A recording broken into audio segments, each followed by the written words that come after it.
नमस्कार दोस्तों, मैं अनुपम मिश्रा आप सभी का स्वागत करता हूं आपके अपने YouTube चैनल फौजी ड्रीम्स में। दोस्तों, आज इस वीडियो के माध्यम से हम बात करने वाले हैं एसएससी जीडी 2022 के विधेयक कैंडिडेट के बारे में। दोस्तों, आपने देखा होगा कि जो 2021 में विधेयक कैंडिडेट थे कुछ 749 अप्रॉक्स उन लोगों की ज्वाइनिंग आ गई है और उसमें से बहुत से लोगों ने ज्वाइन कर लिया है। कुछ एक आध लोगों ने अभी तक ज्वाइनिंग नहीं किया है। रीज़न हो सकता है उनका अभी तक क्लियर ना हो पाया हो। तो दोस्तों, जो 2022-23 वाली वैकेंसी जो थी उसमें मतलब जिन लोगों ने ट्रेनिंग कर लिया 22-23 में, उनमें 1300 से ज़्यादा लोग विद हेल्ड हो गए थे। लेकिन क्या विद हेल्ड लोगों की ज्वाइनिंग होगी? क्या उनको जॉब में रखा जाएगा, क्या नहीं रखा जाएगा? इन सारे सवालों को लेकर के मैं इस वीडियो को ला रहा हूँ।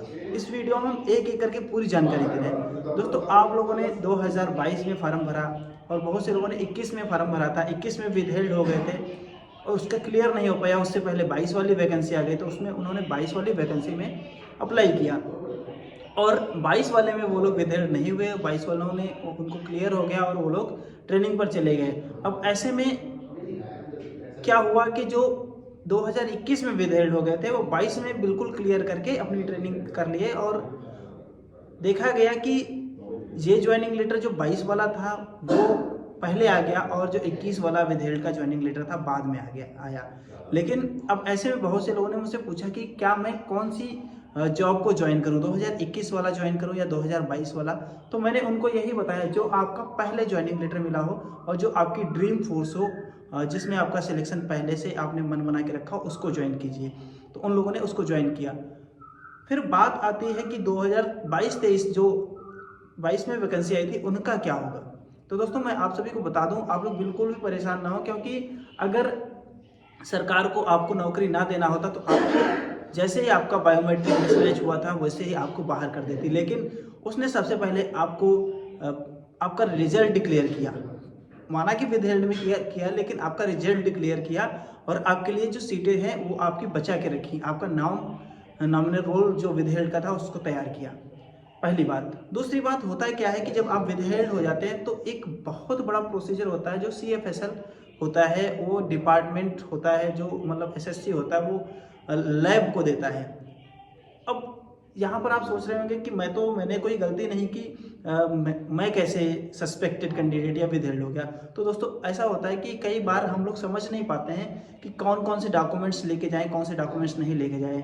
कई बार बहुत से लोग होते हैं कि जो उनका PRC परमानेंट रेजिडेंस सर्टिफिकेट या डोमिसाइल या फिर कोई अदर सर्टिफिकेट या फिर पेरेंट्स का नाम मिसमैच हो जाता है या एड्रेस गलत हो जाता है, जिसकी वजह से भी आप विद हेल्ड हो जाते हैं। तो वो सब एक सत्यापन होता है। जब वो सत्यापन वेरिफिकेशन हो जाता है तभी आपको मतलब ज्वाइनिंग लेटर इशू किया जाता है। लेकिन जब इतने ज़्यादा लोग हैं, 1300 से ज़्यादा लोग हैं, तो उसमें क्या है कि एक एक करके सबका सत्यापन होता है। लेकिन अब ये नहीं जिसका सत्यापन हो जाए उसका आपको पहले रिजल्ट मिल जाए। जब तक सबका क्लियर नहीं हो जाता है तब तक आपको ज्वाइनिंग लेटर नहीं इशू किए जाते हैं। होता है क्या है, जैसे 1300 लोग हो गए, इसमें से जितने भी, जैसे BSF का है तो BSF, फिर CRPF का, फिर ऐसे जो डोजियर होता है वो उसको भेजा जाता है। मतलब डिपार्टमेंट जो BSF का है, BSF मतलब जितने टोटल होते हैं, जैसे BSF के 50 हो गए, SSB के 10 हो गए, ऐसे CISF के 40, ऐसे करके जो सब एक तरीके के होते हैं उनको एक पास किया जाता है। फिर उनका वेरिफिकेशन होता है। वेरिफिकेशन एक लंबी प्रक्रिया है। इसमें होता क्या है, जैसे पिछली बार बहुत से लोगों को एक बाई पोस्ट मतलब एक लेटर भेजा जाता था, उनको बुलाया जाता था, जो लैब होती थी दिल्ली में बुलाया जाता था, या फिर उनके जो नियर बाई जो मान लेते थाने में भी कई बार बुलाया जाता था, उनका डॉक्यूमेंट्स या बाई पोस्ट उनका कागज आता था। उसमें बताया जाता था कि आप लोग अपने फिंगरप्रिंट या फिर साइन या फिर हैंड राइटिंग या फिर फ़ोटो ऐसे दे दीजिए जिससे आपका वेरिफिकेशन हो जाए। तो जैसे जैसे सबके पास ये लेटर पहुंचना स्टार्ट हो जाएगा वैसे वैसे आपका वेरिफिकेशन हो जाएगा। पता चला है कि जो आपका वेरिफिकेशन है अभी दिसंबर जनवरी में होना था, लेकिन कुछ काम ढीला होने की वजह से मुझे लग रहा है कि ये मार्च अप्रैल तक जाएगा।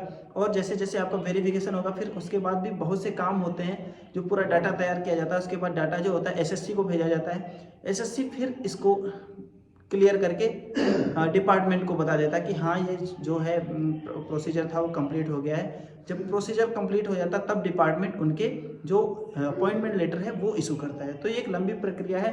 ऐसे में आप लोग बिल्कुल भी परेशान ना हो। मैं कहता हूँ कि उसमें से बहुत से लोगों ने अभी 2022 की वैकेंसी में जिनका क्लियर नहीं हो पाया, उन लोगों ने 2023-24 की वैकेंसी में अप्लाई किया है। तो इसके लिए भी प्रयास करते रहें, क्योंकि ये ज्वाइनिंग लेटर आएगा, 100% आएगा, आपकी जॉब होगी। लेकिन उससे पहले मैं चाहता हूं कि आप लोग जो भी वैकेंसी निकले, स्टेट लेवल की हो, कोई भी वैकेंसी हो, सेंट्रल लेवल की हो, कोई भी जॉब के लिए हो, तो आप उसमें अप्लाई करते रहें। क्योंकि जब आप अप्लाई करेंगे तो आपको ये नहीं होगा कि यार वो कब आएगा कब नहीं आएगा। कई बार होता है कि जो पीछे का प्रोसीजर होता है वो चलता रहता है, लेकिन आगे वाला उससे आगे निकल जाता है। जैसे 23 वाले पहले ज्वाइन कर लेंगे और 22 वाले बाद में, तो एक लंबा टाइम लगता है। तो आप लोग बिल्कुल भी परेशान ना हो। टाइम पर ट्विटर के माध्यम से या फिर अदर सोशल मीडिया के माध्यम से सरकार को टैग करके मतलब बताया जाता रहता है, कैंपेन चलाया जा रहा है। सरकार की भी एक बड़ी जिम्मेदारी, क्योंकि एक दो वैकेंसी होती तो उस पर सरकार कुछ भी कर सकती थी। इतनी ज़्यादा नंबर ऑफ कैंडिडेट हैं विदहेल्ड में, तो सरकार भी इसको जल्द से जल्द क्लियर करने का प्रयास करती है। लेकिन काम इतना ज़्यादा होता है। अभी आपने देखा होगा ट्रेड्समैन के या फिर जो होता है आपका SID मतलब जो SSC CBO के भी होते हैं और GD के भी। ऐसे में लगभग सभी जितने होते हैं जिनमें बायोमेट्रिक मिसमैच होता है, वो लोग सस्पेक्टेड कैंडिडेट में आ जाते हैं दोस्तों। और जो 2023-24 जो अभी वैकेंसी जो आप लोग अप्लाई कर रहे हैं, उसमें आप लोग इन सभी चीज़ों को ध्यान रखें। अगर आप ध्यान रखेंगे तो आप विदहेल्ड होने से बच जाएंगे। तो दोस्तों आज की इस वीडियो में इतना ही। मिलते हैं एक नई जानकारी के साथ एक नए वीडियो में। तब तक के लिए जय हिंद, जय भारत।